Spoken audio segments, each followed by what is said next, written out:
Hello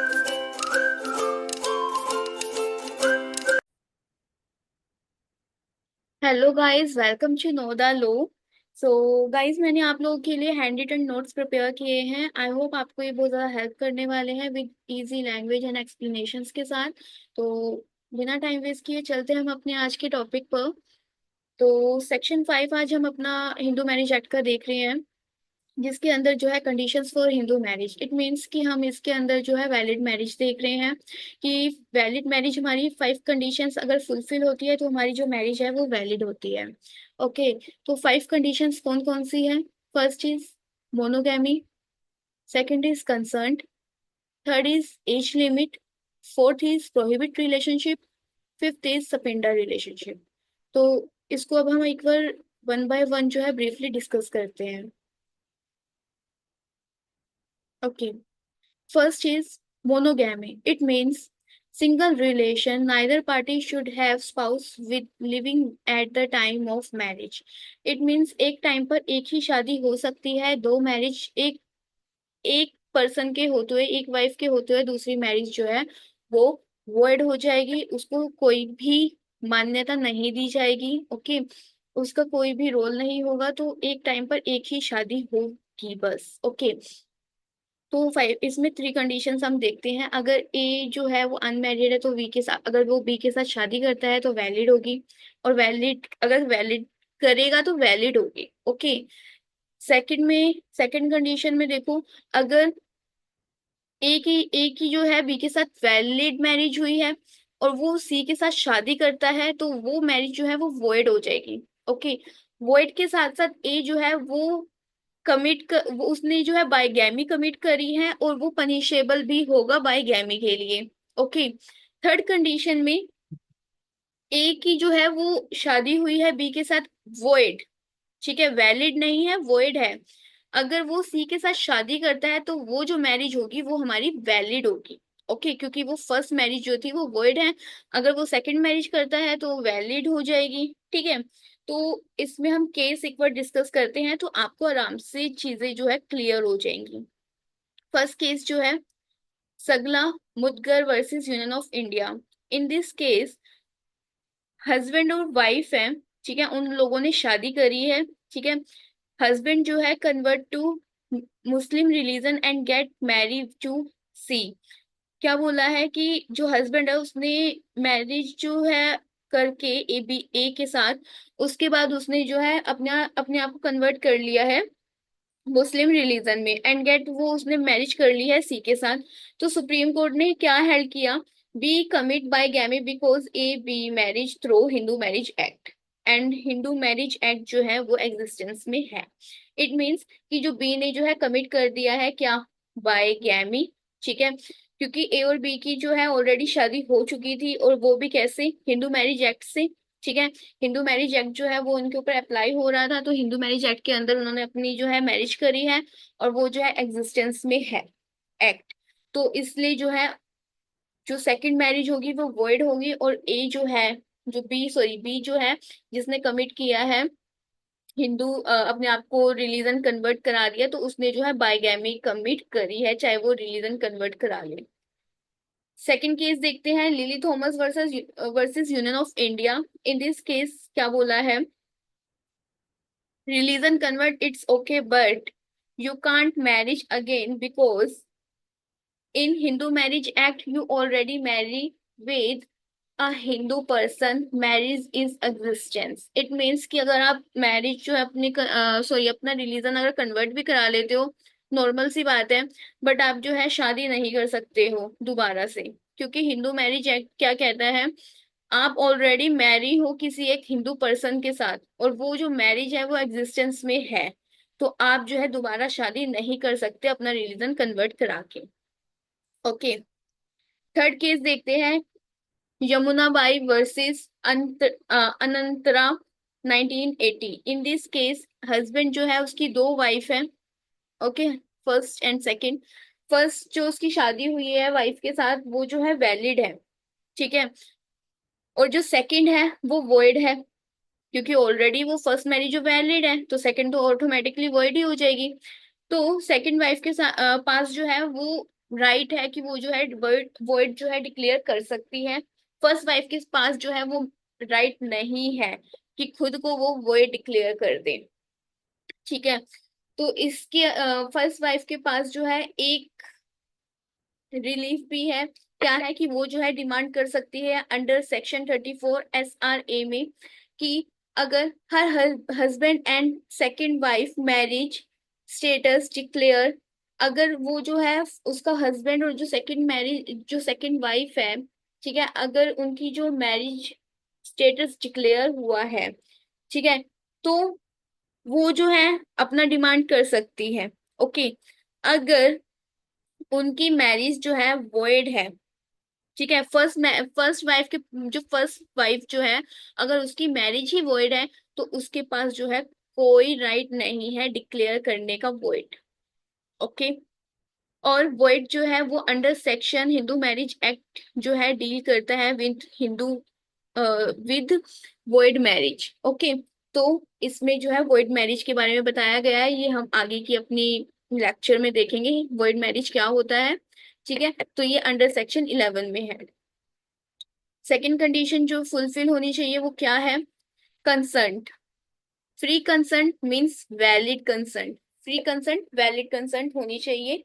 parties must be of sound mind and not suffering from any disability which prevents them giving at valid consent. It means कि party का जो है sound mind होना जरूरी है, किसी भी ऐसी डिसएबिलिटी से सफर ना कर रही हो, और वो जो है अपनी कंसंट देने के लिए एकदम कैपेबल हो। वैलिड कंसर्न उसके लिए जो है वो जरूरी है दोनों पार्टीज के लिए। ओके, अगर कोई भी अनसाउंड माइंड में आके शादी कर रहा है या किसी भी मेंटल डिसऑर्डर में आके शादी करता है विदाउट एनी फ्री कंसर्न से, तो फिर वो जो मैरिज होगी वो वोइडेबल हो जाएगी under section 12 first clause and b. Okay, तो वो जो है वोइडेबल हो जाएगी। ठीक है, इसमें मेनली क्या चीज है कि मैरिज के टाइम पर दोनों पार्टीज का अनसाउंड माइंड होना जरूरी है। ठीक है, किसी भी ऐसी मेंटल डिसऑर्डर से जो है वो सफर ना कर रहे हो, ऐसा कोई भी दोनों पार्टी में ऐसा कोई भी ना हो कि किसी से फ्रॉड में, ठीक है, मिस रिप्रेजेंटेशन में आकर या किसी भी फोर्सफुली में आकर जो है एक दूसरे से शादी कर रहे हो। तो ये जो कंसर्न अगर ऐसे ली गई है, ठीक है, तो वो मैरिज जो है वो हमारी वोइडेबल हो जाएगी।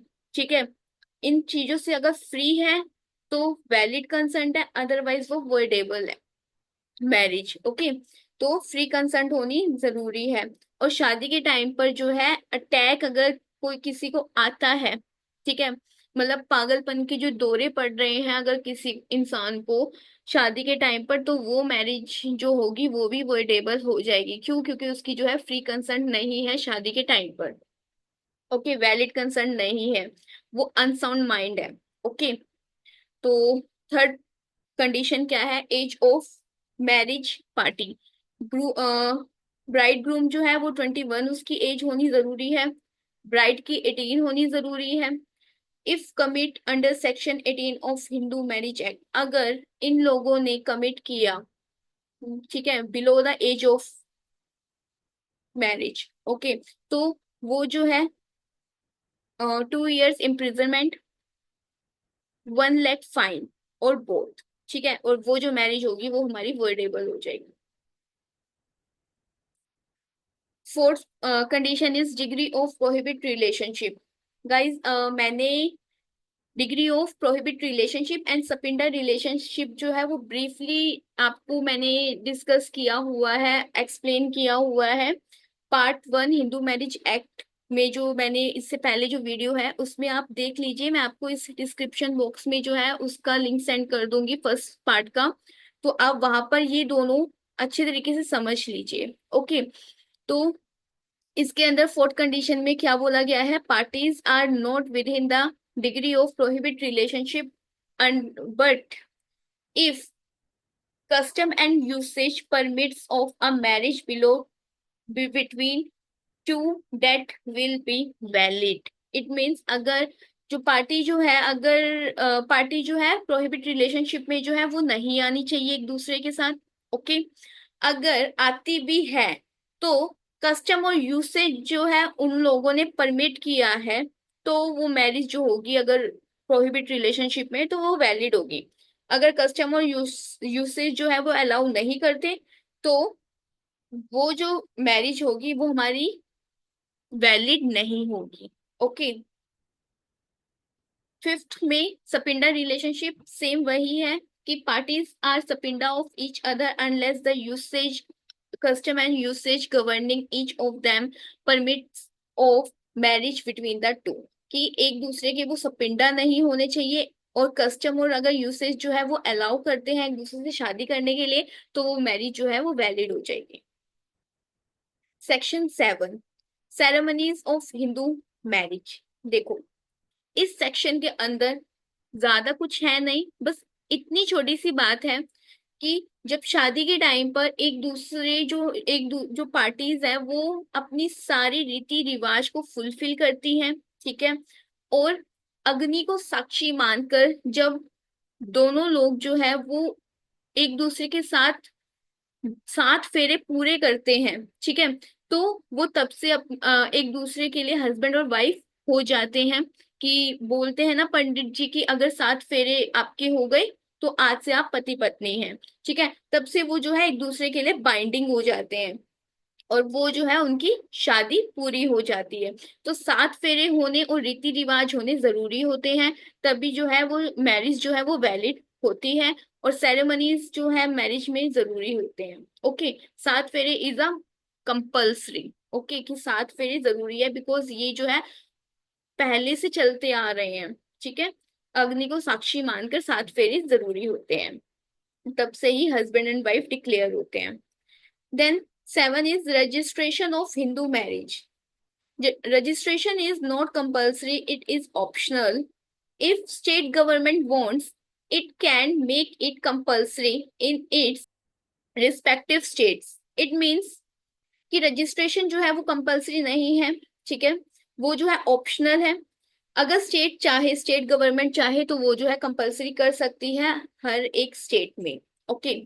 If any person violate any rule in this behalf shall be punishable with fine which may extend to 25 rupees. अगर कोई भी पर्सन जो है वो वोलेट करता है रूल, ठीक है, तो वो पनिशेबल होगा 25 रुपीज के लिए, और उससे ज्यादा भी हो सकता है।